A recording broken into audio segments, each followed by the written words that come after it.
요즘 그 터키 대통령 아르도안하고 우리 트럼프 대통령하고 아주 지금 서로 기분이 안 좋습니다.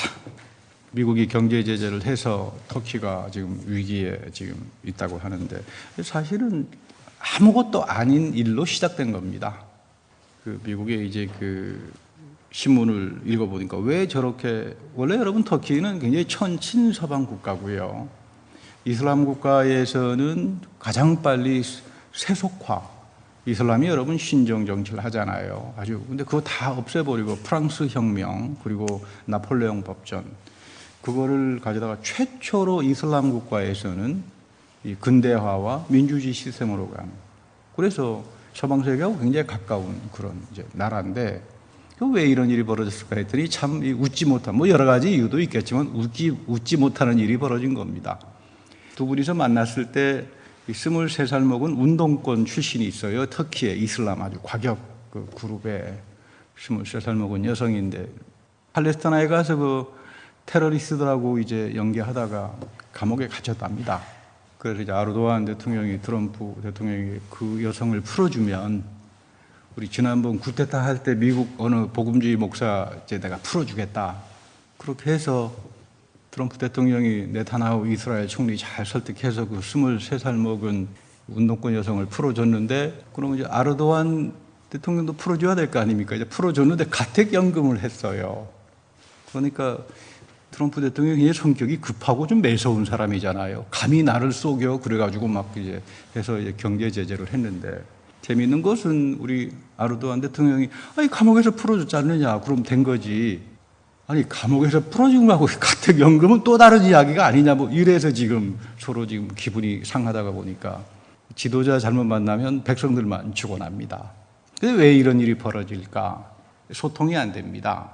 대화가 안 되죠. 왜 그러냐면 문화적인 배경이 다릅니다.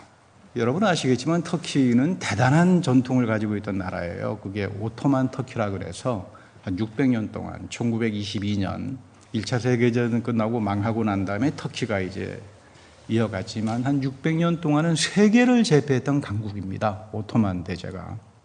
굉장했죠. 그런데 많은 역사학자들은 600년 동안의 세계를 제패했던 오토만 터키, 오토만 그 제국에 대해서 굉장히 가혹합니다, 평가가. 어떻게 평가를 하나 하면 저 600년 동안 오토만 제국의 사람들은 말을 잘 탔고 싸움을 잘했지 언급할 만한 가치가 있는 사상가나 철학가나 종교인이 단 한 사람도 안 나왔다. 그러니까 그런 겁니다. 싸움만 잘하면 뭐합니까? 인문학적인 사상들이 나와야 되고 바른 종교적인 진리들이 그 나라의 문명과 생각과 문화와 모든 사회 체제를 복되게 해주는 그런 역할을 했는데 말만 잘 타고 싸움만 잘해가지고야 뭐 나올 게 없죠. 근데 역사학자들은 이런 오토만 터키에 비하면 정말로 보잘것없는 사람들이 이스라엘 사람들입니다.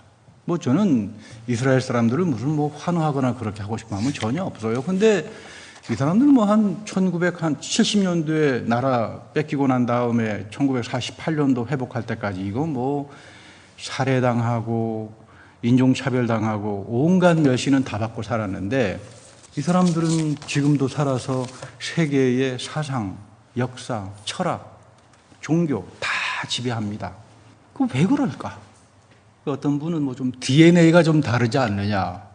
근데 뭐 여러분 DNA 머리 좋기로는 제가 볼 때는 이스라엘 사람들보다는 대한민국 사람들이 더 좋은 것 같아요. 빠르잖아요. 우리나라 보면 일제시대 끝나고 난 다음에 한 3, 40년 만에 금방 경제 회복하는 거 보면 이건 뭐 전 세계적인 사람들이 쫓아오지 못하죠. 근데 이제 이 역사학자들의 이야기는 이 이슬람 사람들하고 이스라엘 사람의 차이는 이스라엘 사람들은 태어나자마자 하나님 말씀을 가르쳐요. 배우게 합니다. 그러니까 뭐 8살에 레위기를 공부시키잖아요. 우리는 여러분 교회 신앙생활 하면서 레위기를 뭐 언제 설교 시간이나 성경 공부 시간에 들어보기가 좀 어려운데 레위기가 가장 중요하다. 레위기는 예배하는 법이거든요. 하나님 앞에 예배하는 삶이 가장 중요한 거다. 8살 때부터 배웁니다. 레위기를.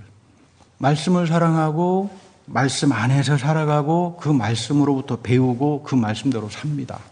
그런데 이슬람 사람들은 코란을 안 읽습니다. 거의. 왜냐하면 이게 코란이라면 코란 자체가 거룩한 하나님의 알라의 말씀이기 때문에 읽는 것도 죄예요. 그러니까 코란을 이렇게 모셔둡니다. 코란을 읽는 게 죄다. 그러니까 안 읽죠. 그러니까 뭘 읽겠습니까? 무슨 이상한 이후 600년도 800년도 이후에 나온 무슨 이슬람 샤리아랄지 하디스랄지 전혀 상관없는 법 가지고 뭐 잘못하면 손가락 잘라버리고 이런 짓들을 한다 이 말이에요. 상당히 중요합니다. 그러면서 오늘날 왜 개신교가 이렇게 허약한가?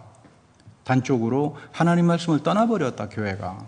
교회가 하나님 말씀을 떠나버리면 세속주의가 들어옵니다.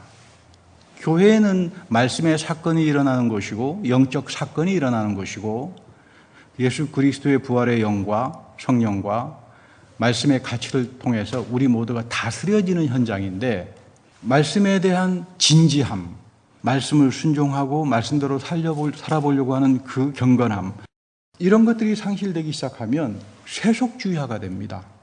이 세속의 가치, 교회의 가치 뭐 거기서 거기고 좋은 게 좋은 거지 이렇게 돼버린다고요. 세상과 교회가 구분이 되지 않습니다. 교회는 교회로서의 영적인 가치와 말씀의 가치를 지키지 못하고 세속화, 세큘라리제이션, 세속화가 돼버리면 교회는 죽습니다.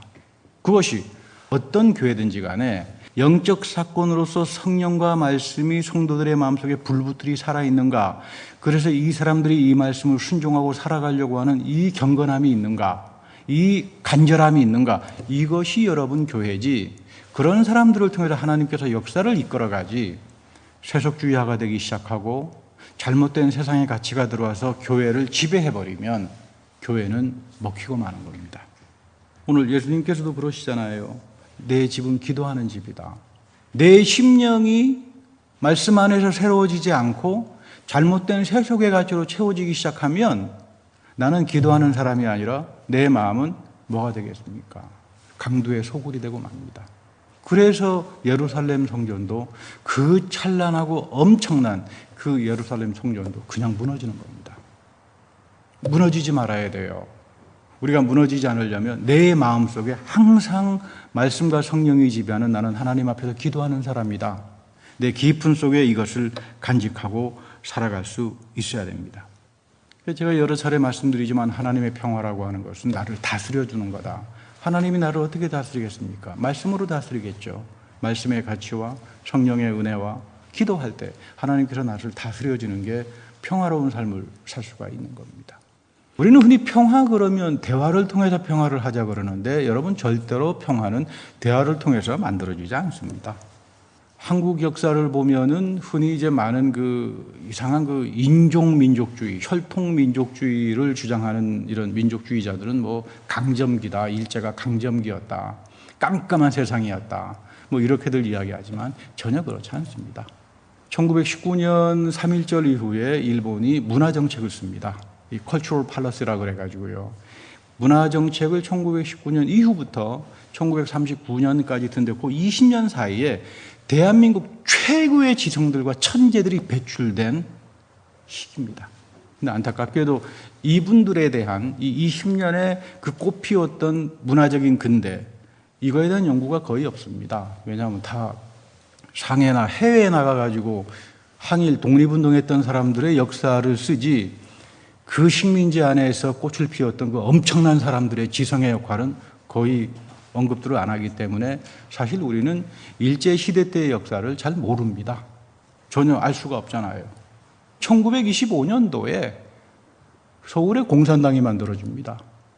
아니 일제시대가 깜깜한 강점기였으면 공산당이 어떻게 만들어집니까? 그것도 당. 조선공산당이 1925년도에 만들어집니다. 이 1925년도에 조선공산당하고 민족주의자들이 서로 연합을 합니다. 그게 신관회라고 하는 건데 우리 평화를 위해서 일합시다. 처음에는 굉장히 좋았어요. 결국은 신관회 안에서 건전한 민족주의자들하고 공산당들이 결국은 깨집니다. 왜 그러냐면 공산당하고 민주주의라고 하는 건 기본적으로 접점을 찾을 수 있는 그 접촉점이 존재하지 않기 때문입니다. 사회를 보는 눈이나 개인에 대한 인간에 대한 보는 눈이나 도덕이나 역사나 국가에 대해서 전혀 다른 생각을 하기 때문에 절대로 평화가 되지 않습니다. 그래서 평화를 찾는다라고 하는 게 이렇게 어렵습니다. 성경은 말하기를 평안은 하나님께서 그리스도 안에서 우리를 말씀과 성령으로 다스려 줄 때만, 그때야 비로소 우리가 평화를 가질 수 있다라고 말을 하는 겁니다. 특별히 하나님께서는 출애굽 사건을 통해 가지고 광야 생활을 시킵니다. 어렵습니다. 우리가 지금 이 교회를 광야 교회에 비교하는데, 여러분 광야 교회 안에서 넘어지기도 하고 훈련받기도 하고 새로워지기도 하고 그런 신앙생활의 과정들이 있잖아요. 이 광야 생활에도 그렇습니다. 이스라엘 백성들을 보면 참 목이 곱고 빤빤하고 그 회개를 할 줄 모르는 사람들이고, 자기네가 잘못해놓고는 다 남에게 책임전가를 하고 이런 인간성을 가진 자들인데, 사도행전 13장에 보면 바울이 설교를 하면서 그런 말을 합니다. 하나님께서 우리 조상 이스라엘을 오랫동안 참아주셨다. 이게 중요한 말이죠. 우리 이스라엘 백성이 잘나서 구원을 받은 게 아니라 하나님께서 오래 참아주셨다. 여러분 내 인생도 마찬가지입니다. 하나님께서 오래 참아주셨고 기다려줬기 때문에 그 은혜가 있어서 지금까지 내가 숨을 쉬고 지금까지 살아온 겁니다. 이 신앙의 의식이라고 하는 것은 여기서부터 출발합니다. 하나님께서 나를 오래 참아주셨고 하나님께서 긍휼히 여겨주셨고, 내가 잘나서 지금까지 살아온 것이 아니라 내가 나 된 것은 하나님의 은혜로 살아가는 거다. 이게 사도 바울의 그 위대한 고백 아니겠어요? 하나님께서 가나안 땅을 줍니다. 너희들 잘 먹고 잘 살아라. 그렇게 해서 준 거 절대 아닙니다. 하나님이 주시는 땅, 이 땅에서 너희들이 복되게 살려면 토라를 줍니다. 젖과 꿀이 흐르는 땅이 아니죠. 거기는 석유 한 방울도 안 나잖아요, 이스라엘이. 주변에 있는 팔레스티나 주변에 있는 아랍 국가에서는 석유만 펑펑 잘만 쏟아지는데 거기는 석유도 안 납니다. 젖과 꿀이 흐르는 땅이 아니라 세상 사람들이 보는 가치에서는 박토입니다. 쪽박이죠. 그 쪽박의 땅을 주면서 하나님이 참 희한하신 분이에요. 이 젖과 꿀이 흐르는 땅이다. 이 쪽박이지만, 이 형편없는 땅이지만 젖과 꿀이 흐르는 땅으로 살아가려면 뭘 해야 된다고요? 토라를 주는 거예요. 토라대로 살아라. 토라라고 하는 말은 우리말 번역에는 율법으로 번역을 하지만 보다 더 정확한 복은 하나님의 형통의 복을 받는 지침, 이게 토라라고 하는 말입니다. 법만 있는 것이 아니라, 여러분 구약에 보면 그 풍성한 하나님의 은혜들이 있잖아요. 이 계약의 백성으로 살아갈 때 너희들이 받는, 그러니까 세상 사람들의 가치에 볼 때는 형편없는 쪽박의 땅이지만 너희들이 토라를 가지고 하나님의 계약의 백성으로 말씀의 가치를 쫓아 살아가게 될 때 이 쪽박의 땅이 어떻게 바뀐다고요? 젖과 꿀이 흐르는 땅으로 다 뒤집어진다 이 말이에요. 그렇지 않습니까? 신앙이라고 하는 게 그래요. 내 마음속에 하나님의 성령이 부어주시고 말씀의 가치가 나를 지배하고 평화로 나를 다스려주고 내 인생이 세상에 나가 하나님을 사랑하고 복음을 전하며 살아갈 때에 하나님 역시 우리를 젖과 꿀이 흐르는 삶으로 인도한다 그 말입니다. 그건 교회에서도 마찬가지예요. 교회는 젖과 꿀이 흐르는 하나님의 축복을 얻기 위해서 오는 겁니다. 그러려면 하나님께서 나를 다스려야 되죠. 내 생각보다는 성경에서 하나님께서 뭐를 이야기하는가. 이 하나님의 관점이 꽤 다릅니다. 사무엘상 16장을 보면 사무엘이 이새의 집에 들어갔을 때 하나님이 다윗을 왕으로 삼으려고 했지만 사무엘은 큰아들 엘리압을 왕으로 삼으려고 했어요. 기름을 부으려고 했습니다. 큰아들. 인물이 굉장히 좋았던 모양이에요. 저 정도면 정말 왕으로 대단한 인물이 아주 말끔하고 잘생겼던 모양이죠. 그런데 하나님께서 엘리압 선택하지 말라고 그럽니다. 그런 거 보면 다윗은 초라했던 모양이에요. 용모도 별로 없고. 얼마나 인물이 변변치 않았으면 사무엘이 갔을 때 아버지가 다윗은 나의 그 순서에 끼우지도 않잖아요. 당신의 집에 아들들이 있죠. 좀 데려오시오 했을 때 다윗은 끼우지도 않았습니다. 근데 하나님께서 다윗을 본다고요. 하나님이 보는 관점을 배우는 게 믿음이에요. 내 생각, 내 가치 판단 이건 항상 틀릴 수 있어요. 하나님께서 어떤 사건 속에서 어떻게 보실까? 그거는 우리가 성경을 통해서 배우는 길밖에 없어요. 하나님이 보시는 관점, 하나님 마음에 합한 사람이 누군가. 그러려면 여러분 내 관점이라고 하는 것, 내 경험이라고 하는 것, 내 편견이라고 하는 건 여러분 일전은 좀 접어놔야 되죠. 다윗은 그 인생을 보면 몇 가지로 나눠집니다만은 이 사람은 처음에는 믿음이 참 좋았던 사람입니다.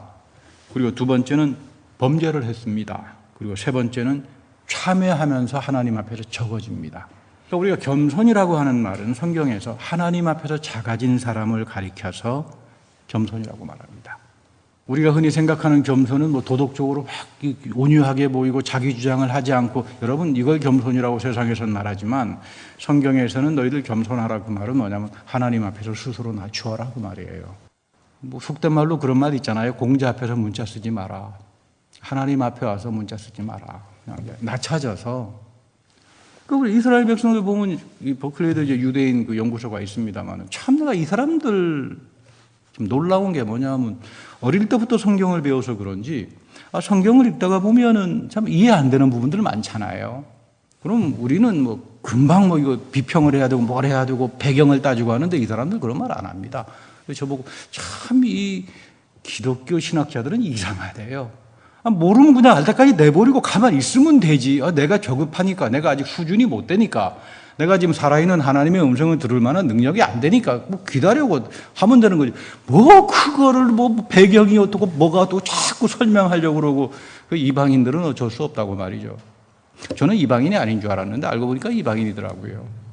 별 복되지가 않아요, 내 정신적인 수준. 그래서 그때부터 저도 생각을 바꿔먹었습니다. 읽다가 모르면 주여 깨달을 때까지 기다리겠습니다. 나중에 보니까 꿈속에서도 알게 되더라고요. 하도 그렇게 살다가 보니까 꿈속에서 제가 알지 못하던 성경 말씀이 풀어지기도 해요. 이게 바로 성경에 대한 기본적인 태도로구나. 믿음의 사람이었습니다, 다윗은. 그래서 여러분 그 골리앗하고 나가서 전쟁을 할 때 그런 말을 합니다. 나는 칼을 가지고 나가지 않는다. 여호와의 이름으로 간다. 굉장한 거죠. 여호와께서 다스리시면 골리앗 아무리 뭐 덩치가 크더라도 아무것도 아니다. 하나님이 나와 함께 한다면 조약돌 하나 가지고 나가더라도 나는 이길 수 있다. 하나님이 다스리면 이긴다. 그런가 하면 하나님의 법궤를 메고 들어올 때 얼마나 좋았으면 춤을 추고 오고 난리가 났었잖아요. 왜 춤 췄느냐 그랬더니 이스라엘 사람들은, 학자들은 그런 말이에요. 법궤 안에 뭐가 있습니까 여러분? 하나님 말씀 10계명이 있잖아요. 다윗은 법궤 이 하나님 말씀 앞에서 성령을 받았다. 성령을 체험해서 너무 기뻐서 춤을 췄다. 그런데 이런 믿음의 사람이었던 다윗도 범죄합니다. 그리고 우리아의 아내를 탐하고 우리아를 죽이는데 공모를 하고. 근데 이 사람의 위대함은 절대 변명이 없어요. 참 대단한 겁니다. 하나님 마음에 합하다라고 하는 거. 다윗과 다르잖아요. 다윗은 범죄하고 난 다음에 기가 막힌 말을 합니다. 그 앞에 붙어있는 말이 하나님께서 주신 저 여자 때문에. 이게 우리의 모습이에요. 이게 원죄죠. 자기 잘못으로 절대 인정 안 합니다. 다 자기 아내 때문입니다. 다른 사람 때문에 내가 이 모양 이 꼴이 되었다. 이게 원죄예요. 이게 우리에게 죽을 때까지 갈 겁니다. 그래서 우리가 회개한다라고 하는 게 이 잘못된 마음, 하나님 앞에서 빗나간 마음, 하나님의 국률과 자비 앞에서, 은혜 앞에서 빗나가 버리는 마음, 이거를 우리가 돌이키는 게 이게 평생에 걸리잖아요. 근데 다윗은 여러분 그 회개하는 내용을 보면 하나님 저 밧세바라고 하는 여인 때문에, 그런 본문이 시편에서 단 한 줄도 찾을 수 없어요.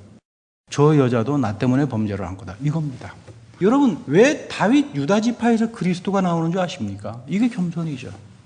왜 하필이면 유다 지파 다윗에게서 영원한 왕위를 잇게 하는 그리스도가 오시는가? 그리스도를 만나서 믿음의 세계를 갖는 사람들은 다윗처럼 되는 사람입니다. 저 여자도 나 때문에 범죄한 겁니다. 그리고 하나님 앞에서 절대 자기 변명이라고 하는 게 통하지 않습니다. 바울은 이 다윗을 배웁니다. 그는 베냐민 지파입니다. 베냐민 지파의 최고가 누굽니까? 사울 왕이잖아요. 그래서 그는 그리스도를 만나기 전에 자기 이름이 사울이었습니다. 굉장히 자랑스러웠습니다. 내 베냐민 지파에서 최고가 사울 왕이야. 나도 사울처럼 되리라. 그러나 다메섹에서 그리스도를 만나고 난 다음에 그는 다윗처럼 됩니다. 한없이 하나님 앞에서 적어진 자로 살아갑니다. 겸손하죠. 우리 시편에 보면은 하나님은 대화를 합니다. 하나님은 의논을 합니다. 누구와? 겸손한 자와 의논을 하고 대화를 한다. 하나님 앞에서 낮아진 자들과 하나님은 장래의 일을 의논하고 대화를 하고 소통을 하지, 그 자들이 다시 말하면 하나님의 마음에 합한 자라고 하는 거죠. 예수 그리스도 안에서 하나님은 한없이 낮아집니다. 십자가에서 그렇게 낮아지는 경우가 없습니다. 하나님과 동등 본체시던 이 그리스도가 죽기까지 십자가에서 가장 비참한 존재까지 낮아집니다. 그리스도를 믿는다는 것은 사도 바울이 이 예수 그리스도 아니고서는 나에게 생명이 없다라고 하는 것은 이 십자가에선 더 이상 낮아질 대로 낮아질 수 없는 그 그리스도 안에서 넘쳐나오는 하나님의 은혜를 바울은 체험했고, 바울은 그거를 본 사람이었기 때문에 그는 평생 하나님 앞에서 작아진 자로, 낮아진 자로 살았던 겁니다. 여러분, 겸손이라고 하는 게 이렇게 해서 중요합니다. 내 마음이 하나님 앞에서 적어진 자로 사는 거예요.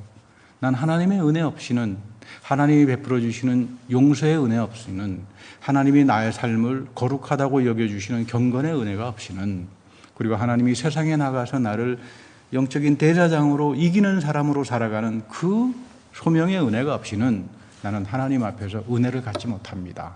네, 이런 것들입니다. 그래서 오늘 그 사도 바울 빌립보서 1장 3절에서도 11절에 보면 그 바울의 참 아름다운 기도가 나옵니다. 6절에 보면 이런 말을 해요. 선한 일을 여러분 가운데서 시작하신 분이 하나님이다. 그리고 여러분들의 마지막 구원의 완성도 하나님께서 해가실 것이다. 내가 믿음을 가지고 교회 생활을 하고 하나님을 만나게 하신 분도 하나님이었다, 이 말이에요. 여러분들 가운데 선한 일을 시작하신 분이 하나님이다. 그리고 마지막 너희들의 믿음의 생활을 아주 아름답게 열매를 맺게 하시는 분도, 완성시키는 분도 하나님이다. 이 하나님이 여러분들과 함께하기를 빈다. 이 빌립보 교인들은 바울과 더불어 굉장히 많은 수고를 한 사람들입니다. 어쩌면 빌립보 교인들은 좀 섭섭했을 거예요. 아니, 우리가 사도 바울 선생을 해서 얼마나 많이 애를 썼는데, 교회를 위해서 얼마나 많은 수고와 봉사를 했는데 너희들 참 수고했구나, 봉사했구나, 이런 말을 한마디도 없고, 뭐 선한 일을 시작하신 분이 하나님이고 마지막 완성도 하나님께서 하실 것이다. 저 같았으면 좀 삐졌을 것 같아요. 근데 우리 빌립보 교인들이 사도 바울하고 대단히 영적으로 소통이 되는 그런 깊은 믿음의 사람들이었죠. 9절에 보면 바울이 그런 말합니다. 믿음과 지식과 모든 총명이 풍성해지라. 아마 제가 볼 때는 빌립보 교회가 제일 총명하고 똑똑했던 성도들 같아요. 바울의 이런 축복의 기도를 받아서. 여러분, 교회는 와서 똑똑해지는 장소입니다. 교회는 와서 총명해지는 장소입니다. 성령의 지혜가, 말씀의 진리가 여러분들을 사로잡기 시작하면 저 하버드 대학이나 예일 대학에서 배우지 못하는, 거기서는 엄두도 내지 못하는 총명함과 지식과 그 놀라운 분별이 여러분들의 삶 속에서 시작합니다. 교회는 여러분들이 총명해지는 곳이다. 지금 바울이 그런 말을 합니다. 믿음과 지식과 모든 총명이 풍성해지라. 그래서 하나님이 선하게 여기는 것을 분별할 줄 알라. 내가 선한 것이 아니라 하나님 편에서 보실 때에 선하신 것이 적을 거다. 그걸 분별할 줄 아는 능력을 가져라. 그리고 그 길로 쫓아가라. 그때 하나님 마음에 합한 자가 되잖아요. 하나님 마음에 합하면은 우리에게는 형통이 시작되는 거죠. 우리가 이런 영적 분별을 갖지 못하면 미혹당합니다. 사기를 당합니다. 영적으로 농락을 당합니다. 그러나 총명함 속에서 너희들은 순결하고 흠없이 살아가라. 우리가 하나님 말씀 안에서 영분별을 가지고 총명해지면 비둘기처럼 순결하게 살아가는 겁니다. 흠없이 살아가는 겁니다. 거짓과 변명과 뻔뻔함이 넘치는 세상의 가치에서 우리는 순결한 하나님의 경건한 백성으로 살아가게 하는 것은 말씀과 성령을 통해서 나를 지혜와 지식과 총명함으로 인도해 주시는 이 하나님의 권능입니다. 이럴 때에 그리스도가 주시는 의의 열매, 우리들의 속사람이 가득하게 되고 하나님을 향한 영광과 찬송이 넘치게 됩니다. 이런 기도가, 이런 축복이 이 교회 그리고 여러분들의 믿음의 생활 속에 넘치기를 기원합니다. 다 같이 기도하겠습니다. 하나님, 사도 바울이 빌립보 교인들을 향해서 믿음과 지식과 모든 총명이 풍성해져서 하나님이 원하고 사랑하는 선한 것들을 분별하며 진실해지는 그 은혜를 얻었던 것처럼 이 교회 또한, 그리고 이곳으로 불러주신 주님의 성도들 역시 이런 총명함과 영적 분별에 넘쳐나서 하나님이 주시는 의로운 열매와 나의 속사람이 가득해져 하나님께 풍성한 영광과 찬송을 드리는 그런 귀한 성도들, 그런 귀한 교인들이 되게 하여 주옵소서. 우리 구주 예수 그리스도의 이름으로 감사하며 기도드립니다. 아멘.